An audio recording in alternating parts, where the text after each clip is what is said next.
Most respected Thai dear Sangha, today is the 8th of October in the year 2020. We're in the Lower Hamlet on our monastic day in the rains retreat, the autumn rains retreat. We are looking at some sutras in the southern transmission. So we feel very cozy today, very warm together, all children of Shu'om, and very happy about Shu'om continuing with us in every moment. First of all, I would like to mention a sutra. I don't know why I like this sutra very much. It's Majjhima Nikaya, number 140. Trumbo Mop Tram Bom Chup. I didn't print it out, I'm sorry, but I feel like mentioning it because it makes me feel close to the Buddha and close to Thai. I think it's called the discourse on the six bases or something like that.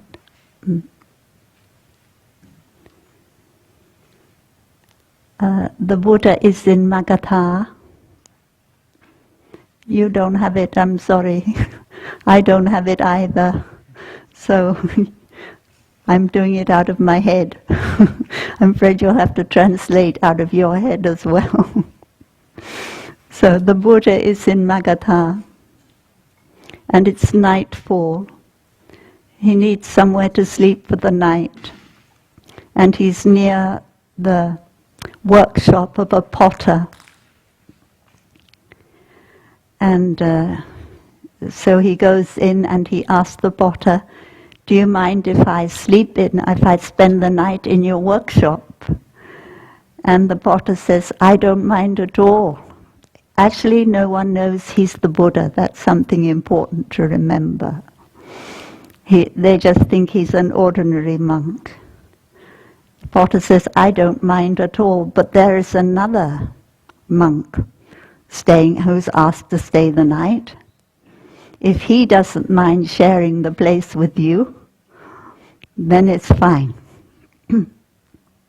So the Buddha is very humble, huh?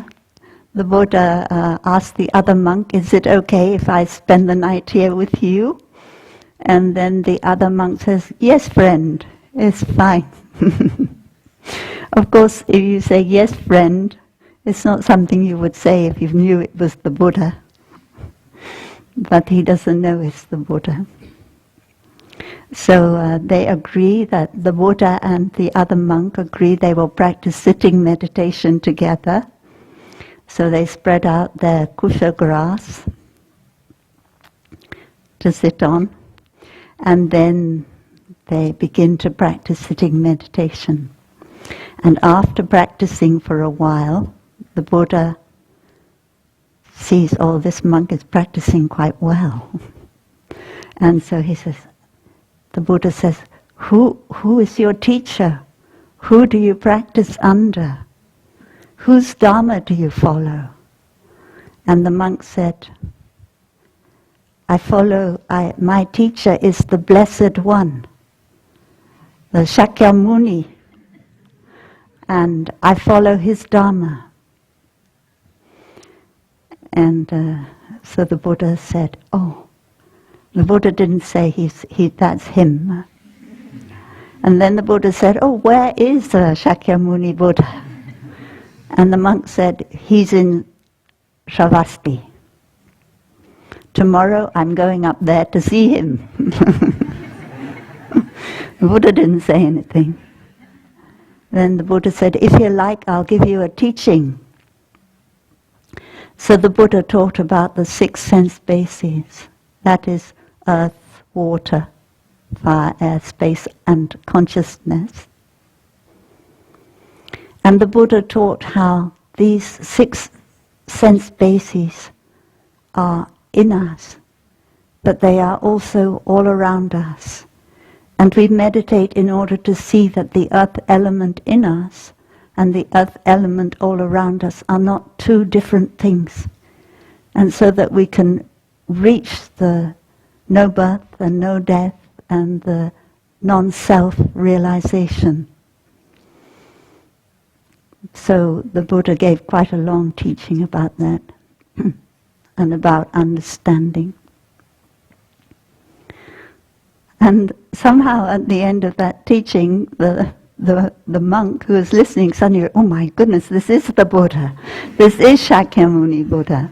And so he stood up and he touched the earth and he said, I have been foolish. I called you friend when you're the Buddha. Actually, he'd never seen the Buddha. He'd never met the Buddha. He just heard about the Buddha from King Bimbisara, because he was also a king. This monk had also been a king. But you know, in those days they had many kings. A king wasn't quite as important as it is in more recent history, because the king could be a king of a very small piece of kingdom, rather like nowadays it might be the size of a province or something like that. So anyway, he'd been a king and a friend of King Bimbisara, and one day King Bimbisara had given him a present, and that present had on it was a plate, and on the plate it had, I take refuge in the Buddha, the one who shows, something like that. It had the 3 refuges on it. And when this other king, he read the 3 refuges, he said, okay, that's enough of being a king. Now I'm going to become a monk and find Shakyamuni Buddha. And yeah. So he just left his kingdom. I don't know what he said to his son to continue. But he left his kingdom and then he decided to shave his own head, to put on his robe and become a monk. So he hadn't been ordained by anyone.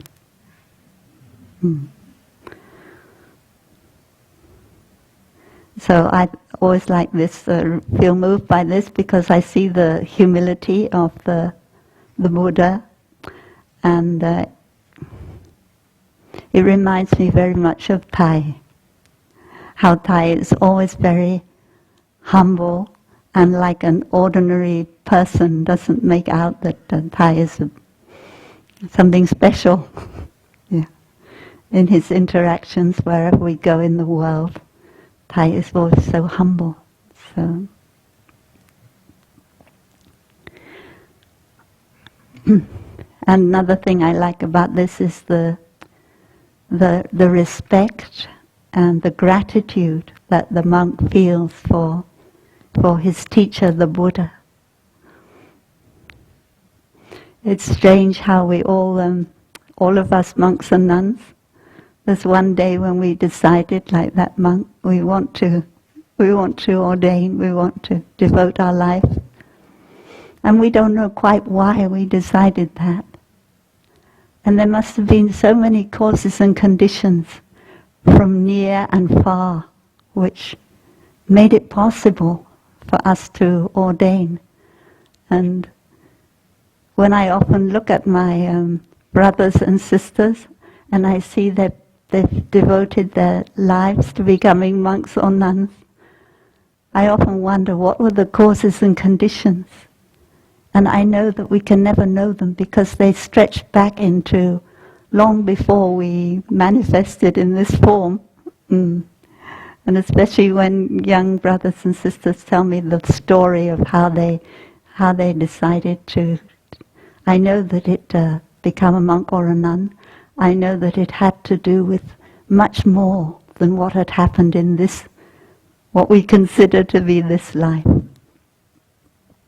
And the causes and conditions came together for us to meet Thai in the same way as the Buddha decided to sleep in the same workshop as someone who really wanted to be his disciple.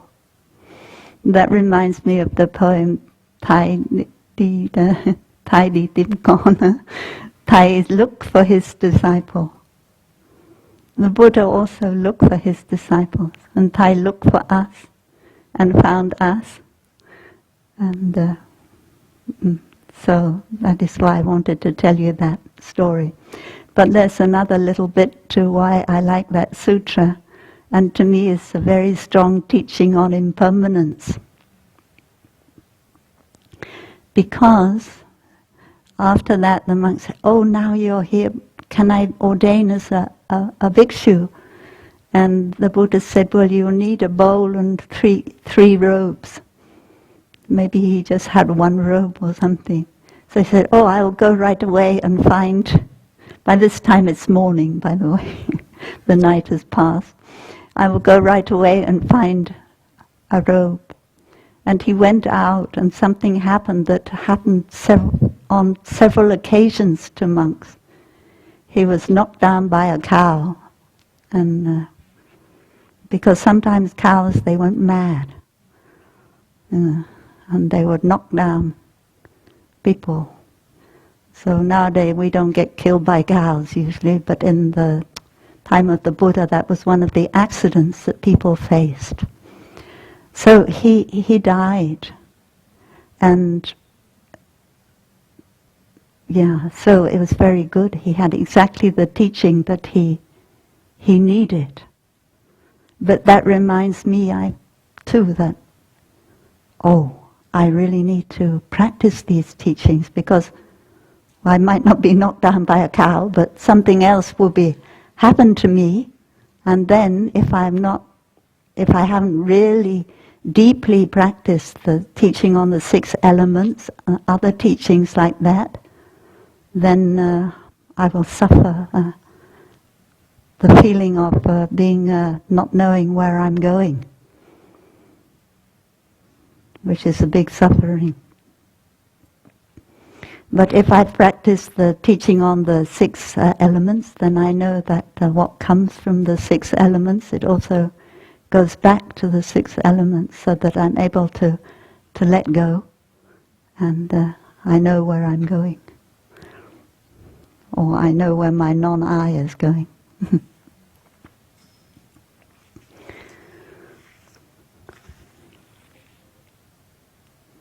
So we listen to the sound of the bell.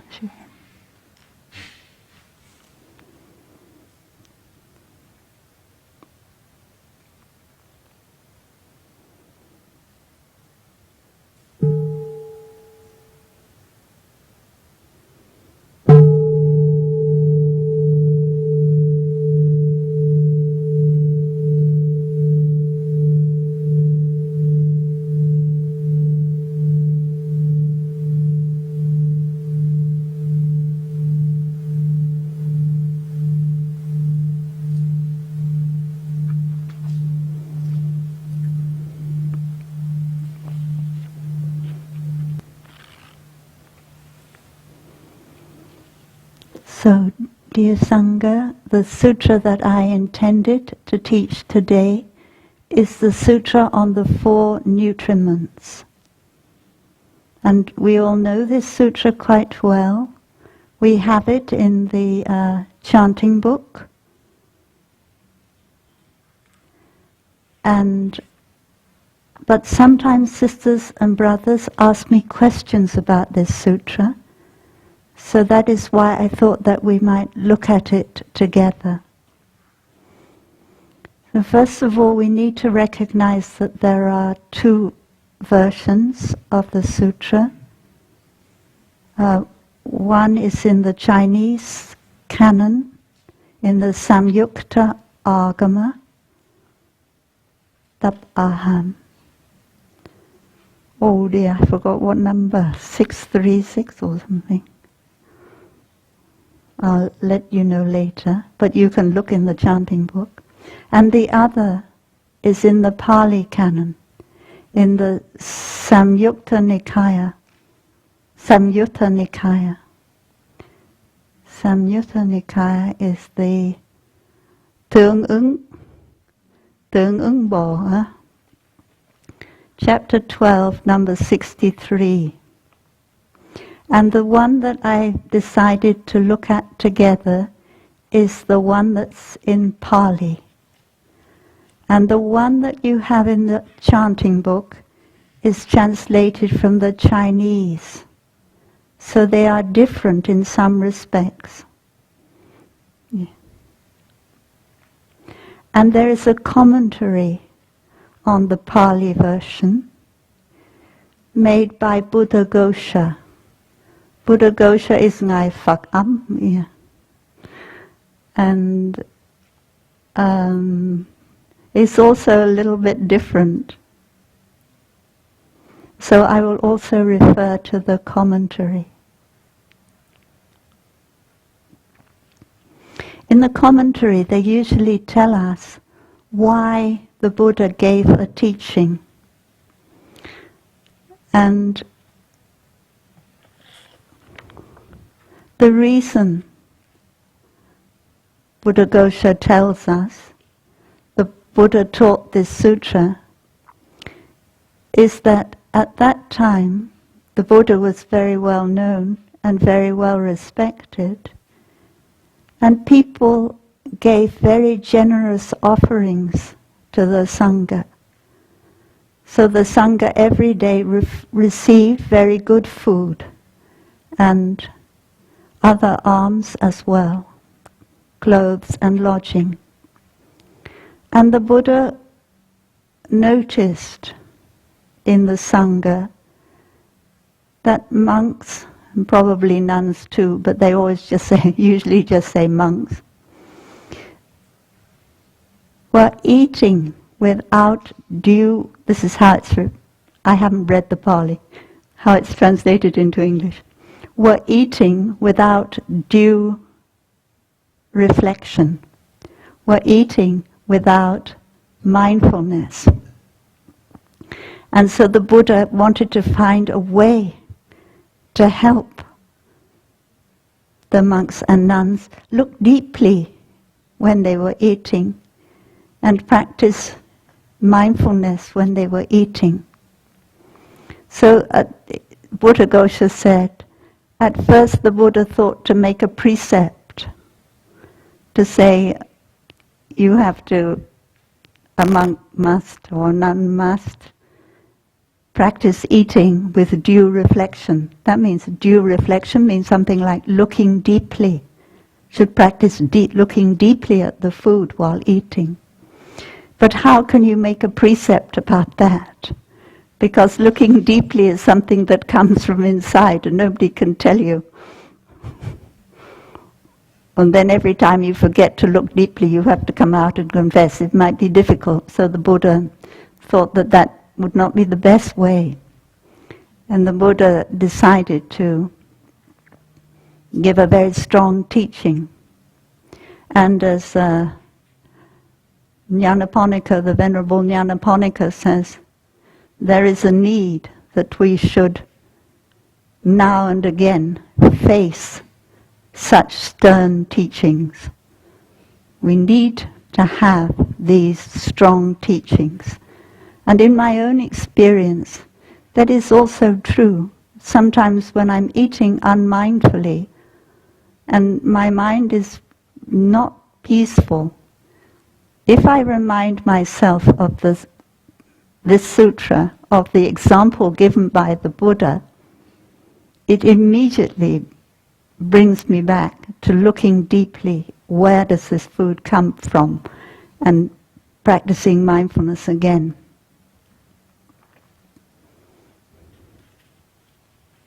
So this story is really quite shocking about the eating the flesh of one's own child. And in Germany, many people who come and practice sitting meditation and chanting with us, they react very strongly to this. And so for beginners, I don't suggest, at least in Germany, I don't suggest, I don't know how other countries are, reading this sutra,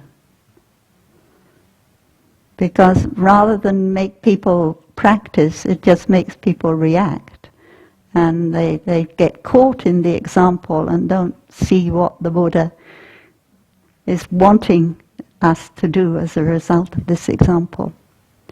Of course, if we look into this example, we can see that this is probably something that really happened. And Buddhaghosa said, yes, this happened. And if we think about even our own time, when people want to enter the United States from the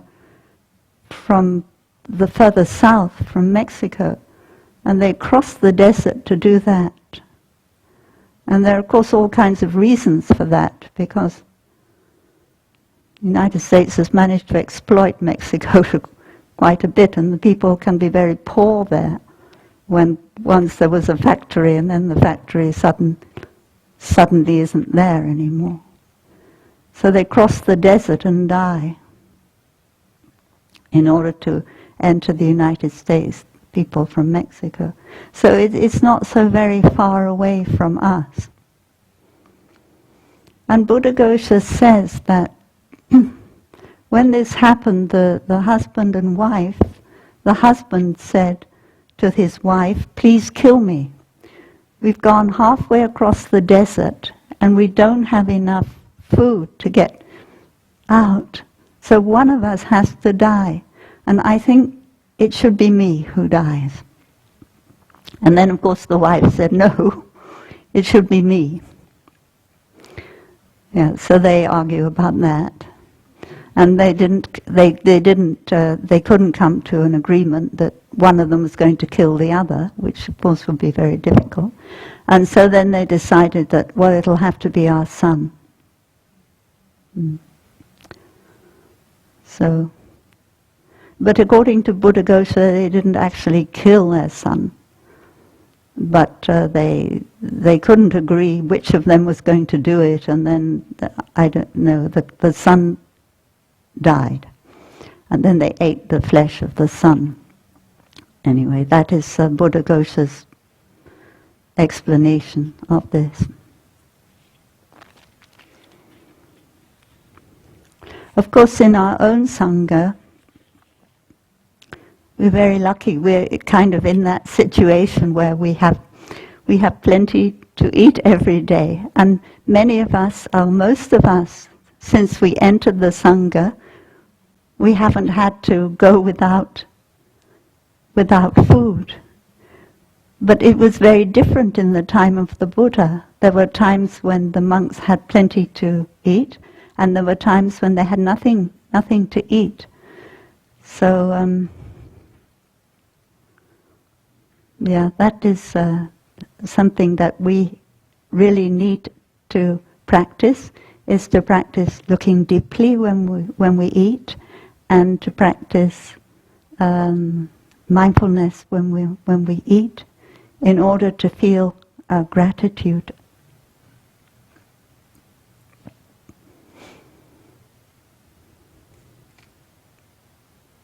In our time, we rely on donations from people in order to be able to continue to eat as well as we usually do.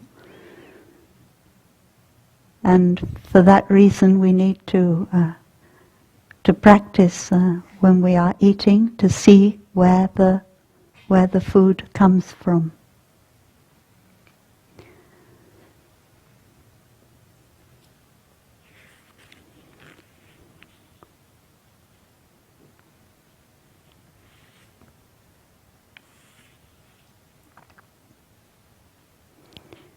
We have the 5 contemplations, and the second one about feeling gratitude for what we have to eat is important for me, and the one about eating in such a way that we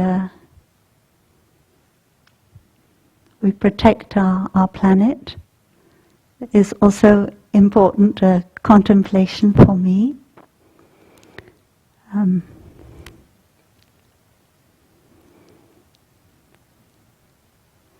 I remember that there's a gatha that we have when we're eating, and it says that eating in the historical dimension,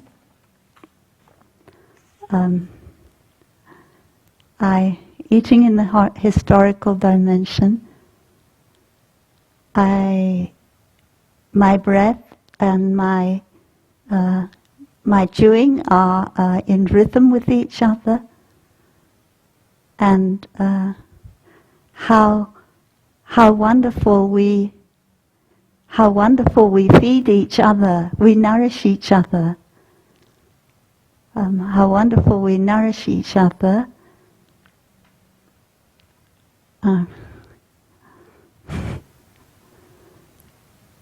I vow to practice compassion.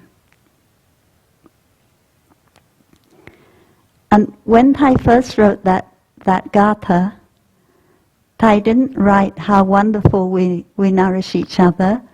Thai wrote, choking with tears, we eat each other, something like that. So, nghẹn ngào, huh? Nghẹn ngào, yeah.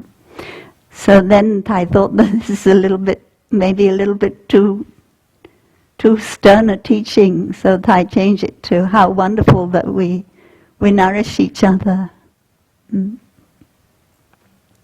But when we read the Sutra of the sun's flesh, we can understand why Thai wrote those words, choking with tears. We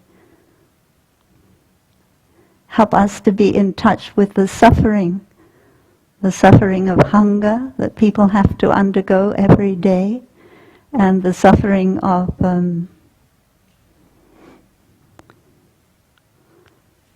animals that are killed for people to eat. And then we can understand a little bit. One time I had to watch a video that was about being vegan, because they put me in the video, and I wanted to see how did I look in the video. But there was many other things in that video, and one of them was video clips taken in a slaughterhouse. Cái lò sát sanh. And I look at about 30 seconds or 1 minute of that video, and I was already choking with tears, and I had to turn it off because it was too much for me. So, yeah, this is something we have to look at. When I first came to Plum Village, we used to eat eggs.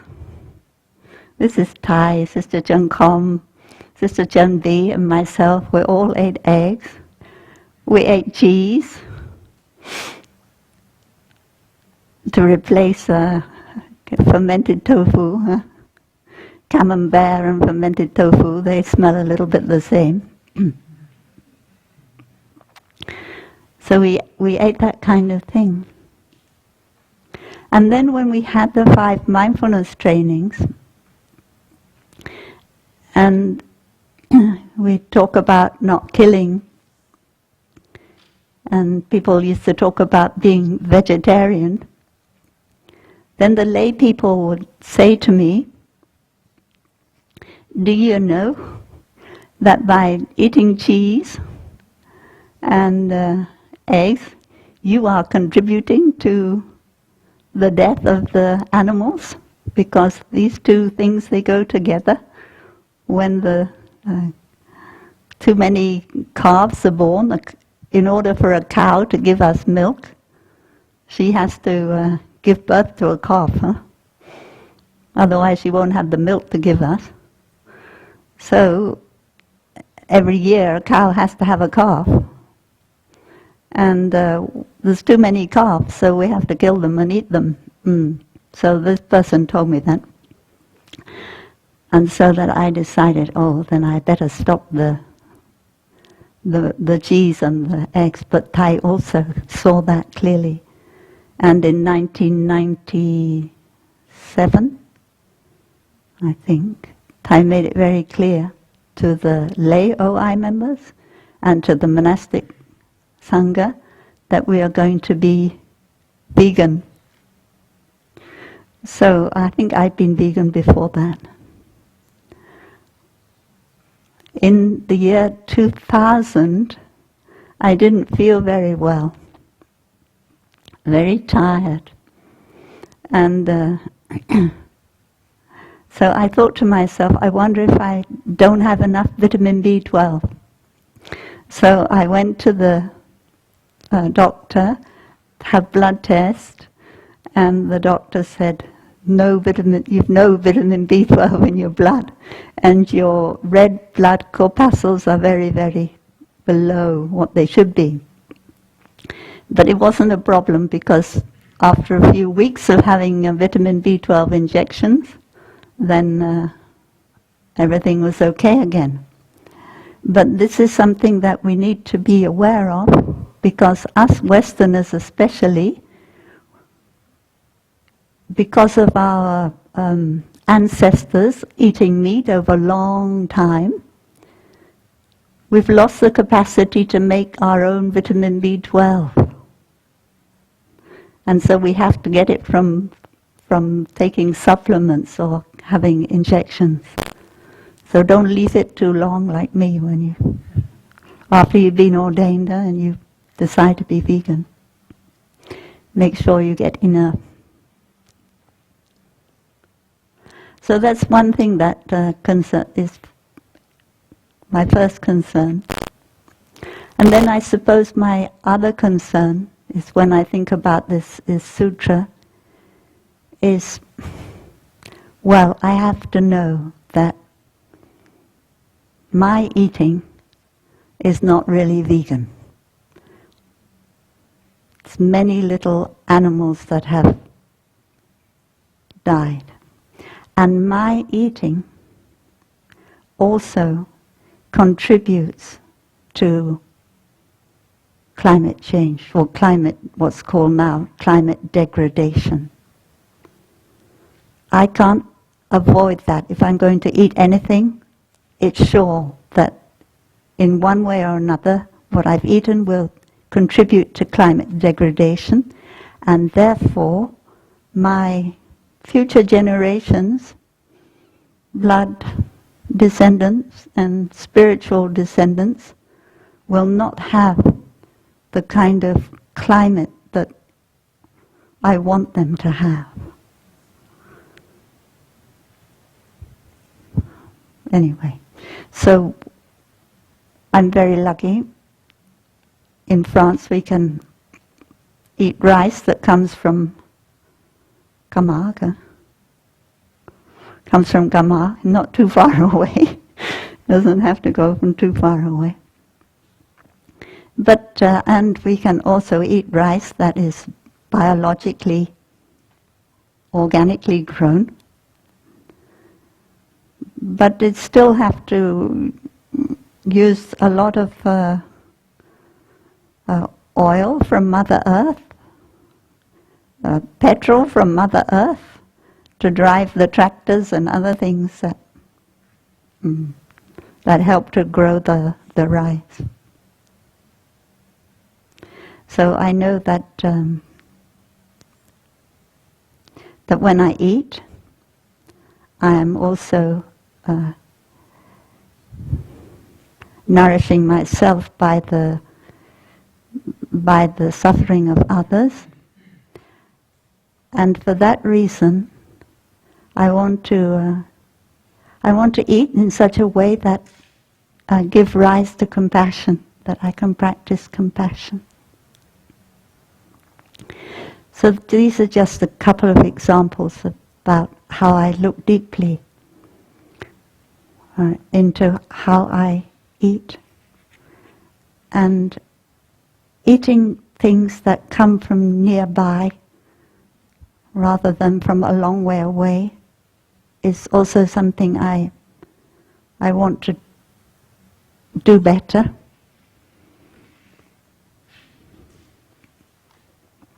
Because I know that it's kinder to Mother Earth to eat things that come from nearby.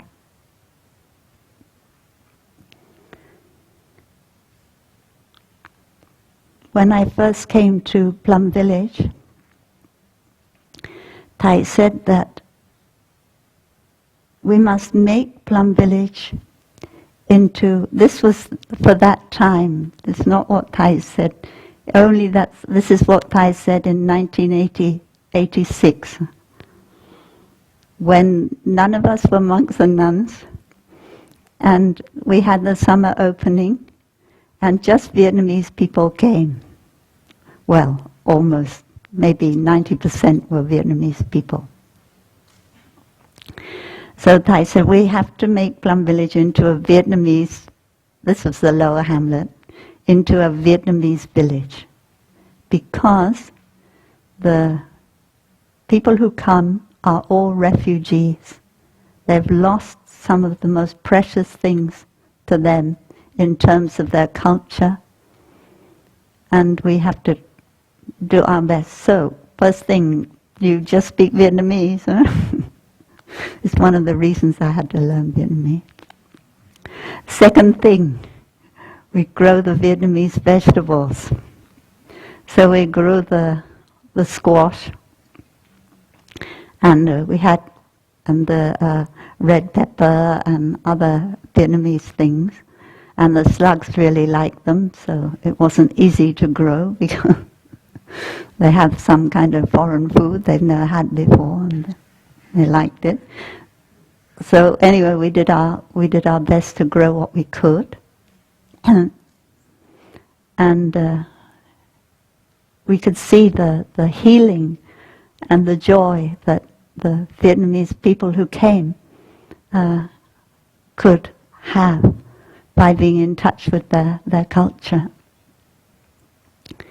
So I recognize very well how important a part of culture food is, and how we need to eat things that we got used to eating when we were a child. And that is true for all of us wherever we come from. So it's good that we can grow a lot of Asian things now. So we don't have to import too much.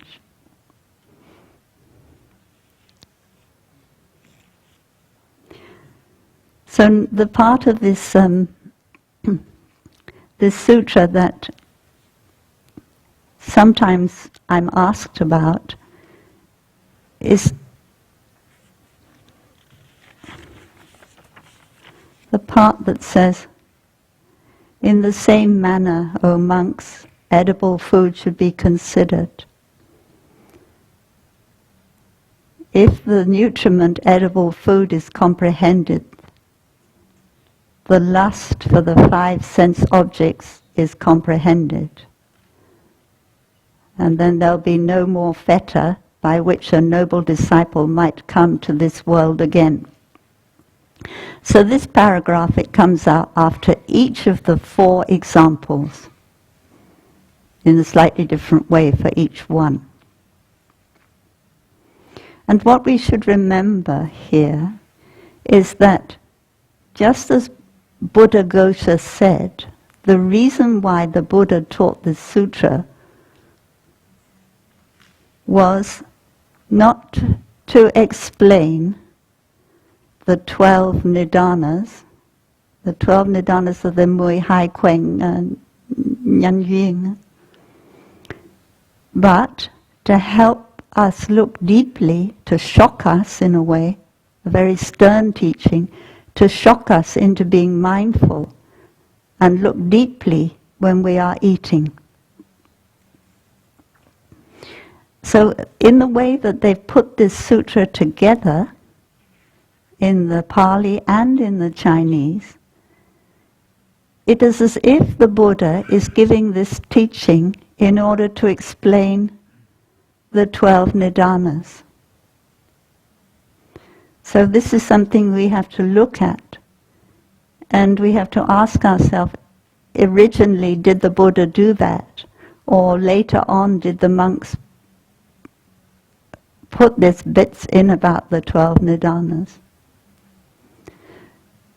The Buddha said that everything needs food to exist. Our depression needs food. Our compassion needs food. Everything needs food. And therefore food is a cause and a condition for things. And if we look at the Four Noble Truths, we can see that our suffering needs food for it to be there. And that food is the second Noble Truth, which is the origin of suffering. And our happiness, which is the third Noble Truth, also needs food. And the fourth Noble Truth is the food that feeds our happiness. So food is like a cause and a condition, but we don't necessarily think it is about the 12 nidanas. So here, I think to make it easy to understand for us, and what I really grateful to Thai for helping us to see that this teaching is something very relevant to our daily life and to the situation of our world as it is now. And Thai never talked much about these little paragraphs that come at the end. Thai just talked about the examples and how they can be applied in our daily life, in our world at this time. So I'm really grateful for that, and I think we should continue like that. But Thai also taught that when we transmit the sutras, we have to be a little bit faithful to what we have to follow, what is in the Pali canon or the Chinese canon. And sometimes Thai would put the Pali canon and Chinese canon version together to make it richer, but we don't leave things out and make our own version. So since we have these paragraphs, and since we recite this sutra together, read it together with these paragraphs, we need to be able to understand a little bit about what these paragraphs are saying and see if we can apply it. So here we're talking about something called raga. Raga is tham in Vietnamese.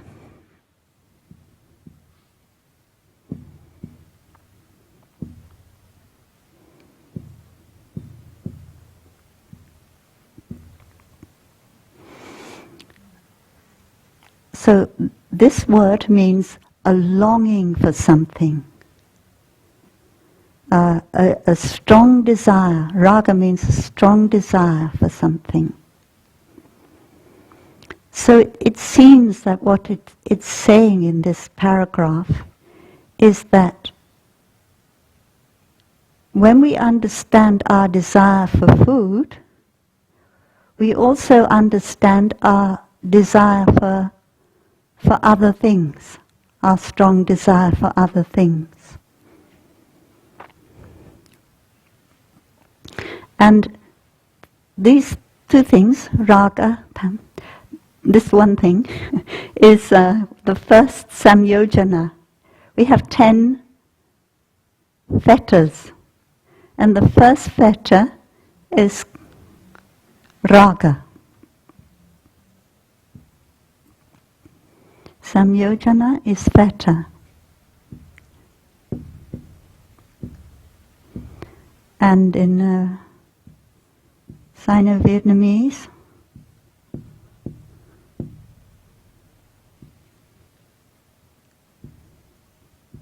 phải không? Kết chữ, huh? That is a fetter, something that ties us so that we can't be liberated. And there are 10 of them, and the first one is longing. Thai even translates it sometimes as expectation, expecting things to be like that, longing for things to be like that, desiring for something. And of course, we can have a craving for food, a desire for food, which is natural because we feel hungry, so we desire to eat food when we feel hungry. But we can also have desire to eat food when we don't really need it, when we don't feel hungry, because maybe we have some little suffering in us and we want to cover it up, or maybe we're bored, or so we have a desire to eat. So that is something to look into, our desire for eating.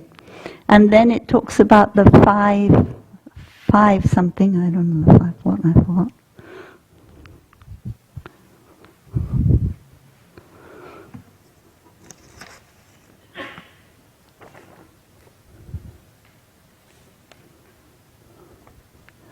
The 5 sense objects, huh?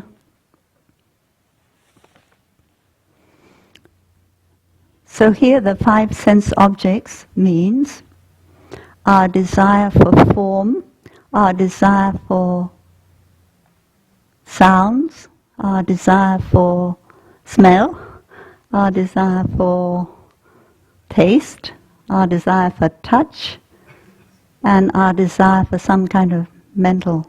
There are only 5, huh? Only 5, not. A desire for form, sound, smell, taste, touch.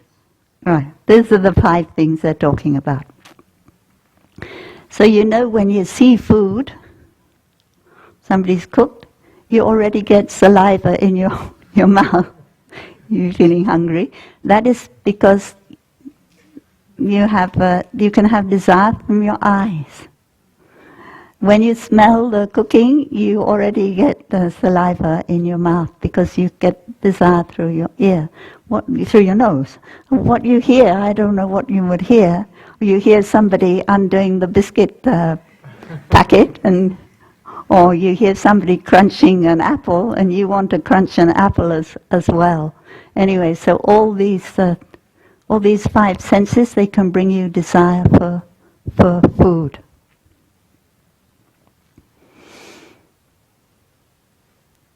But in order to be able to transform the samyojana, which is the first one, which is about longing, craving in general, we also have to understand it. And Thai has taught us very clearly that there's something called original desire. The original desire to survive. And Thai has said that all our desires, they are based in that original desire to survive.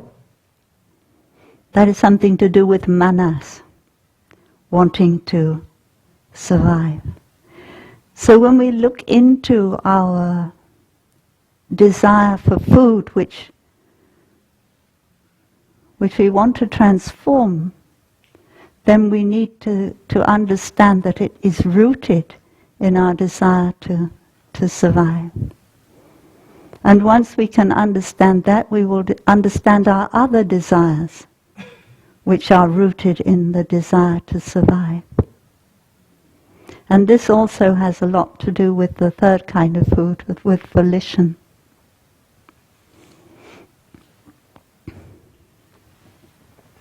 So we listen to the sound of the bell.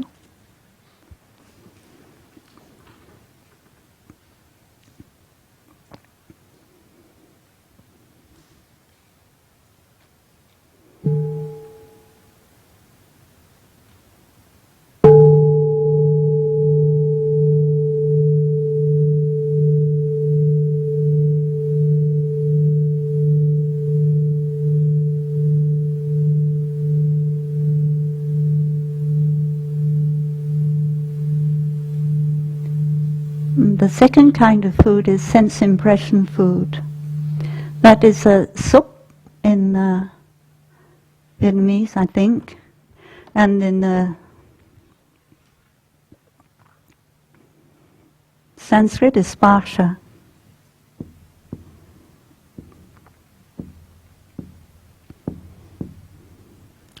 Pali is phasa.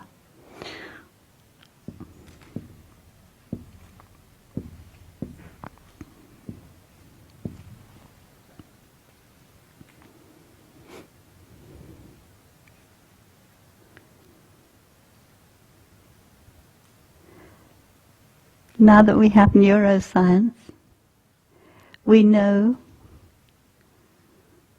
usually in neuroscience they talk about our senses, our eyes, ears, nose, as the way we get in touch with the external world. So you talk about an external world, a world outside. We also have to look a little bit at that when we look at sense impression food. What is this external world that we talk about? In our eyes, we have what it makes up, not exactly the part of our eye that you see, but in the lens behind your eyes, you have many, many photoreceptive neurons. So photoreceptive, it means, photo means light.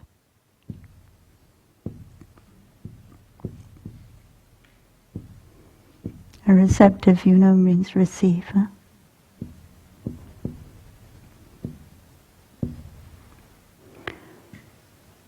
Called the rods and cones. I don't know what that is in Vietnamese, but not important.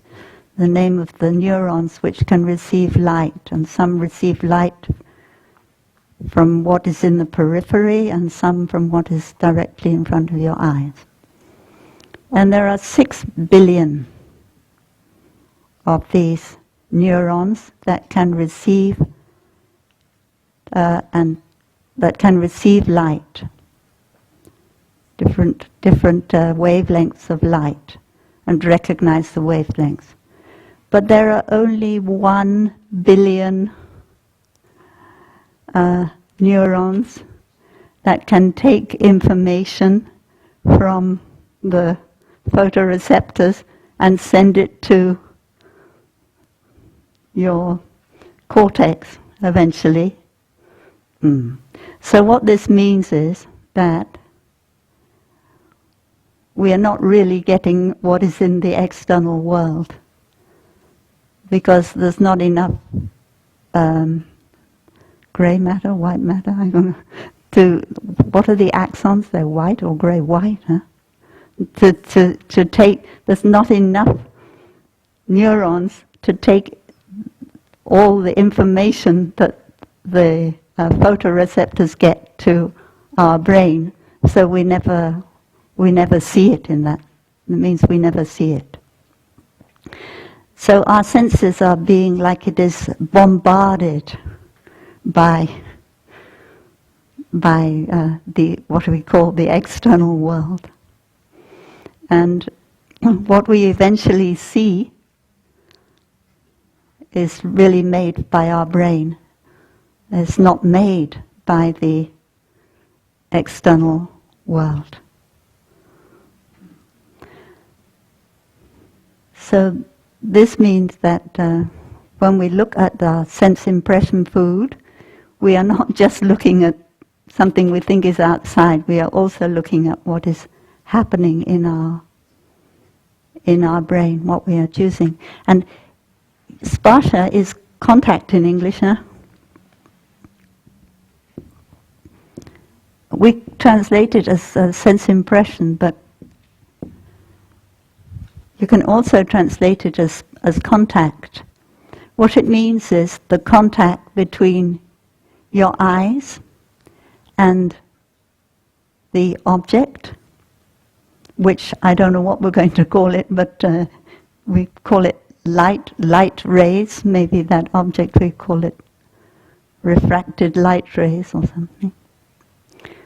So that contact, and the third thing is your consciousness, your eyes' consciousness is the contact, which will give rise to vision, to something you see, what you say you see. So we know that sparsha is the first of 5 universals, as well as being the object of our senses being food. It's also the first of 5 universals. So there's a sparsha manaskara, that is contact, mental attention, feeling, perception, and volition.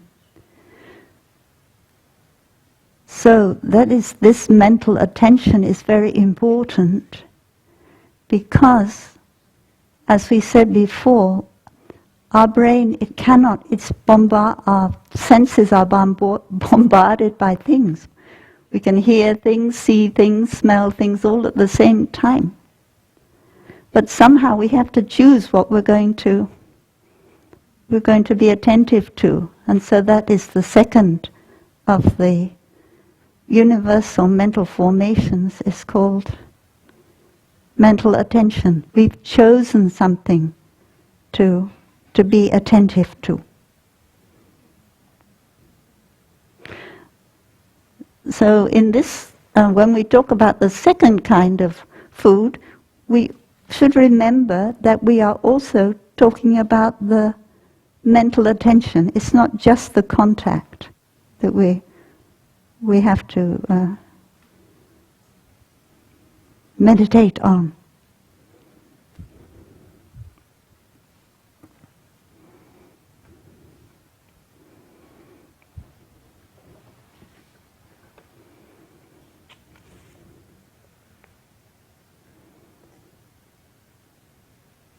So when the Buddha gives the example of the cow without the skin, it's really close to what neuroscientists say today, is that at every moment our senses are bombarded by sense impressions. And so we need to guard our mental attention of what we give our attention to. Otherwise, things will come into us, into our consciousness that we don't want to come into our consciousness. Even if we think that we are very, very strong and very mindful, we still be affected by the things we hear and we see. Because these 5 universal mental formations, universal means that they are present not just in our mind consciousness, but also in our store consciousness and our 7th consciousness, so that sense impressions don't just go into our mind consciousness. they also go into our store consciousness. And we don't recognize, if we don't practice mindfulness, we don't recognize what is going into our store consciousness. So practicing mindfulness is meaning we are aware of the conversations that we have and the things that we watch.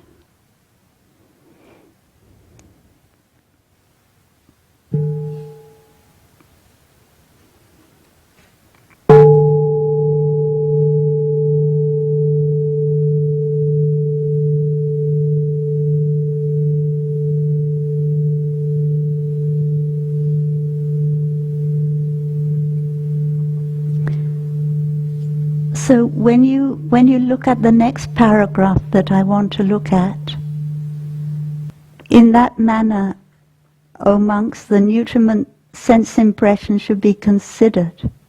If it's understood, the three kinds of feeling are understood. But we've seen that to understand sense impression is much more than understanding the feelings. Because if you look at the 12 nidanas, and this sutra is trying to is put together in such a way as trying to explain the 12 nidanas. So if you look at the 12 nidanas, as they are, like ignorance,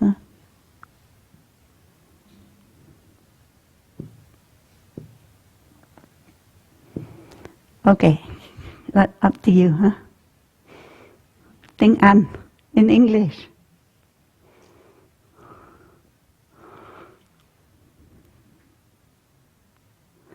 Oh. Huh? Oh, dependent on ignorance are, thank you.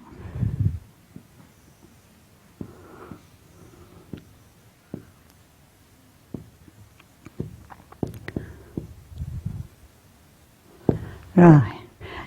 Dependent on formations is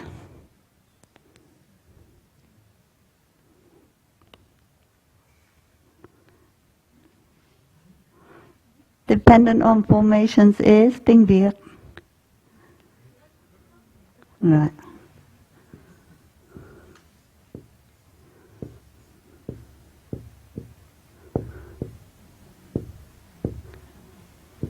Ooh. Dependent on consciousness. Yeah, may I call it psychisoma? But the same thing. Okay, dependent on psychisoma. Tiếng Việt. Lục nhập hả? 6. Objects and of sense, objects and bases of sense. It's much easier if we just put the Sanskrit, 6 ayatanas. The 6 ayatanas are the 6 sense organs and the 6 objects of sense. Okay. Dependent on the 6 objects and organs of sense is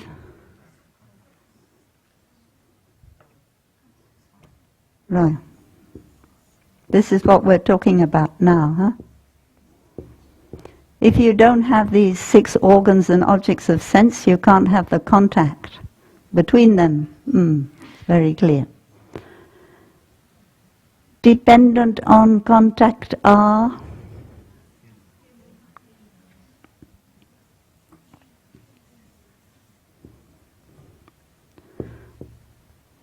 so that is why in this part of the sutra it says that when you understand contact, you understand feelings. But again, this shows something that people had started to look at these 12, we haven't got to the end, these 12 nidanas like a linear progression. First you have this, then you have this, then you have this, and so on and so on. Like something that happens in time. And so then you have contact, and then you have feelings. But Thai has made very clear to us that these 12 are not a linear progression, but they are a circle in which each one is dependent on the other 11. So feelings are not just dependent on contact, but they are dependent on all the other things as well. So this something in this sutra which is not the deeper teachings. The deeper teachings is the interbeing of all of them. So contact, it leads to more things and feelings. It leads to ignorance and formations and everything. We need to see that when we read this part of the sutra. But you can also understand that when you have a pleasant feeling because you see something that nourishes you, like the sunset, then that has something to do with you having two good eyes. So that is what this sentence is about.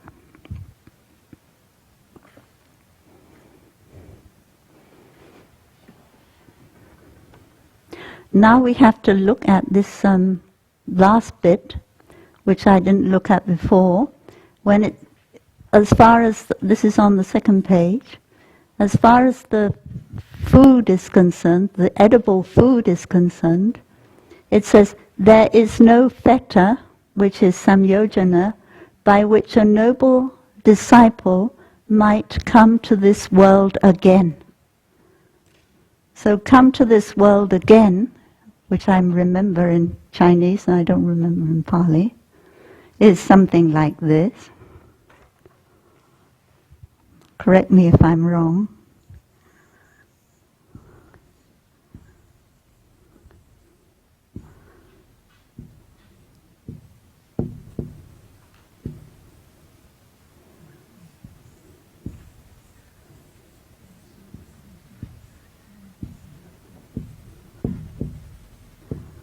I think it's this. Come to this world again. Đúng không? Cái này là sai nơi Vietnamese. Right. Hoan means again, born. The sin means born. Born, reborn. Hoan sin is reborn. Two is this. Te is world. Reborn in this world. And Pali, I know it has the word loka for world. Loka. Te is loka. So when you read this, you have the idea that we're talking about rebirth. We're talking in terms of conventional language. We talk about birth and death.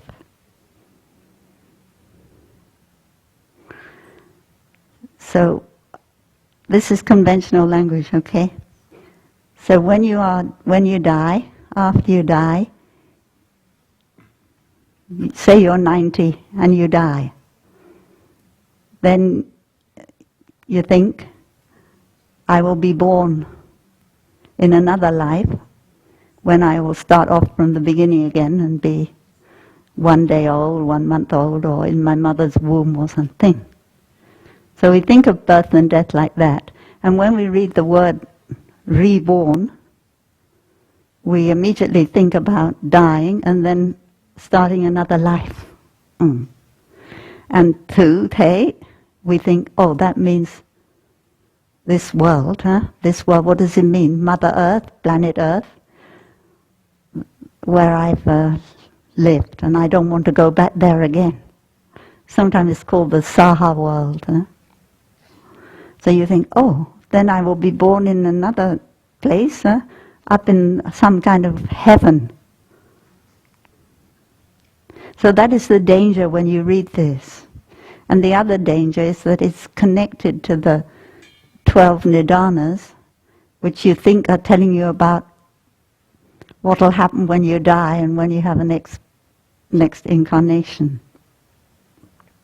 So we should not necessarily understand that the Buddha is, when the Buddha gives a teaching, that the Buddha is talking about future lives and telling us that we will be born again in such and such a form.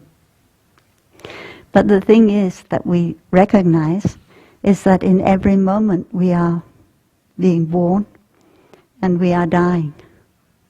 It's not just the cells in our body that are being born and dying, but our feelings, our perceptions, mental formations are just being born and dying at every moment. And if we have a samyojana of longing, of course it will bring us back to what we long for, and we keep going back to that thing we long for. Like the example in the sutra, you keep going back to the calf keeps going back to the cow's udder, because the calf longs for the milk. So we keep going back. And this is how, for my own practice, I like to understand being born again in this world. I'll be born again in the world of getting or grasping to what I long for.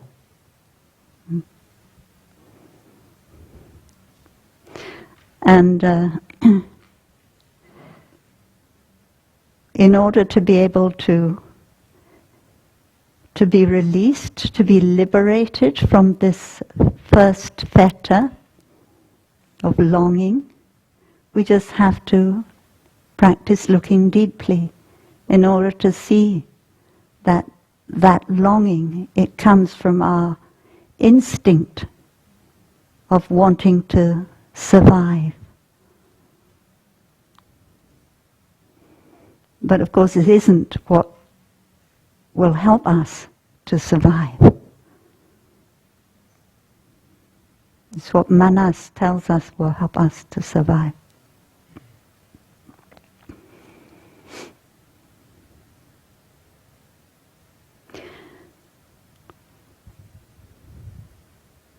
So that's the first, and then the second paragraph that we look for, it says, no further work is left to do for the noble disciple. And normally this is translated, this translation is from Nyanaponika, by the way. Nyanaponika stayed with Thai in Paris at one time. He's a German monk of Jewish descent. Yeah. He made available to us English speakers many, many sutras. We're very grateful to him. I think he died not in 19... I can't remember now. Yeah, he died not long ago. Maybe 20 years ago or something. So he translates like that, and normally the translation we have is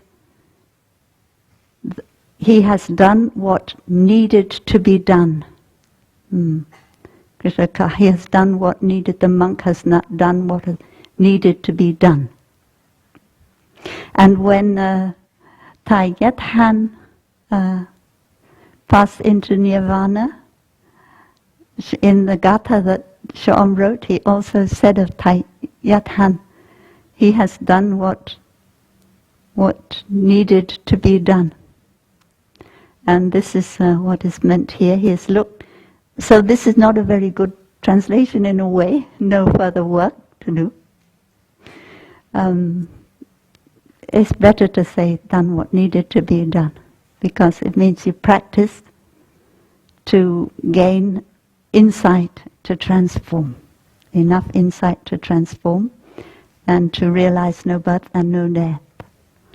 But doesn't mean you don't have to continue to practice. Of course you have to continue to practice, because if you don't continue to practice, you will lose all the insight that insight has to be kept alive by your daily practice, otherwise it will be lost. If you read this, you feel, oh, the Buddha became enlightened, he didn't need to practice anymore.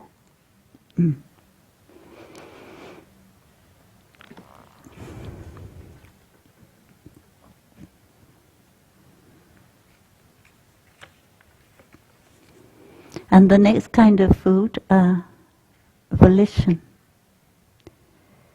According to the example given, volition is something very strong. Thai once said, this not edible food that is keeping Thai with you is volition food. And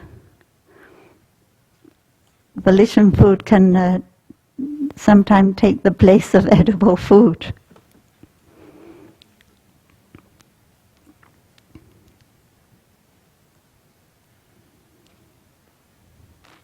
We could not live just by edible food alone.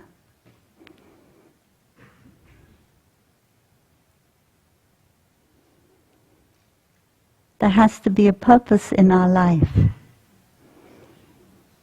There has to be something that we want to realize. We really need the thiền diệt ý thức. We really need the food of meditation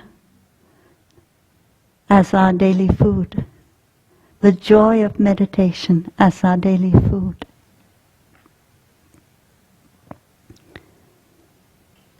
And we look at the human species, we see that the human species can be the most cruel and the most violent of all species.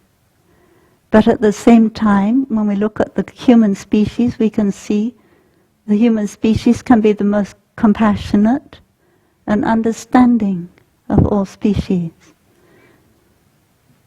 And when we ask ourselves, well, which kind of food is the cruelty and which kind of food is the compassion is based on, we can see that it's probably volition food, the food of what we want most in our life. This can make us the most compassionate or the most uncompassionate. And when we are cruel and when we are ignorant, it comes from our ignorance. Our cruelty, not necessarily because the deepest thing we want is to be cruel, but we are cruel because we are ignorant. We don't know what we are doing. And also we don't know what our deepest desire is. And we are compassionate because we have understood the suffering. And the suffering help us to be compassionate.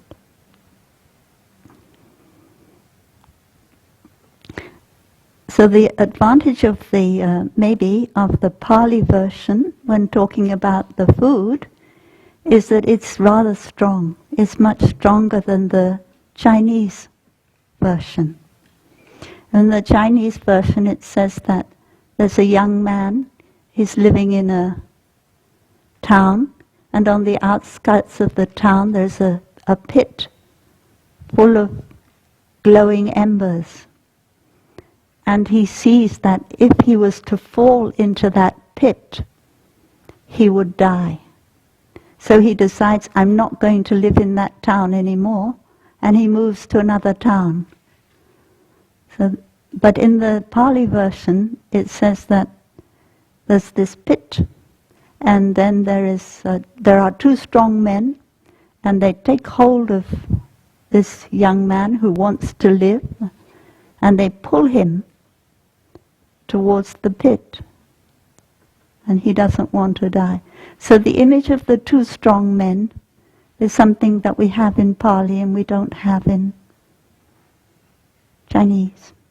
And it can be quite useful because our volition, our desire is very strong and we're not aware of it.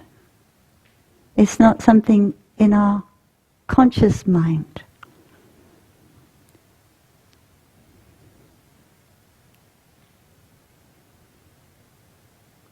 So people can be carried away by their volition without being aware of what they are, what direction they're going in, that they're being pulled into a direction which is harmful for themselves and harmful for others.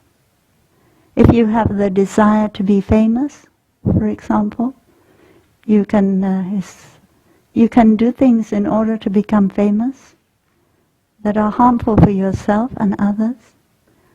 If you want to have power, you can do things to be powerful that are harmful, without really allowing yourself to be aware of what you are doing.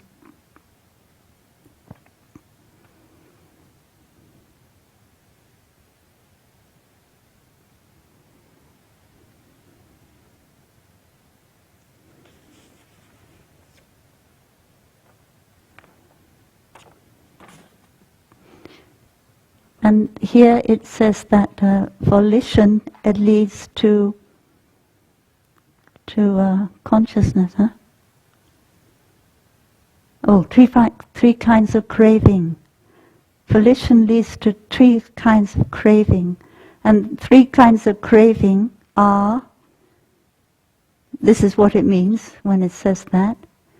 The first craving is to be reborn in the desire realm. This is where we are living now. It's called Kama Loka, desire realm. The second kind of desire is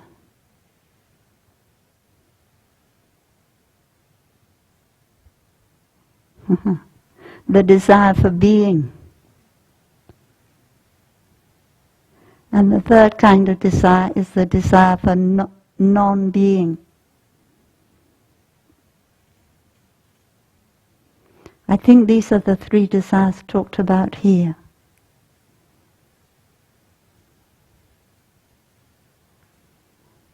So the desire for being, as we've already talked about, that is our basic survival instinct.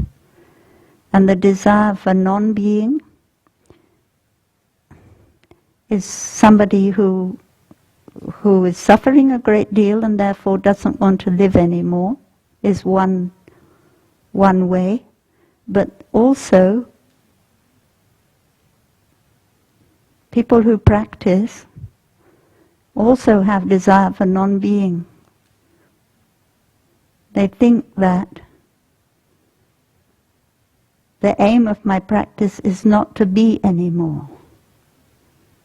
Eternal death is one way that one Western scholar put it. The aim of a Buddhist practitioner is eternal death. But as Buddhist practitioners, we don't want life, because life is suffering, life is desire, and so on. So that is another trap. Those three desires are talked about here.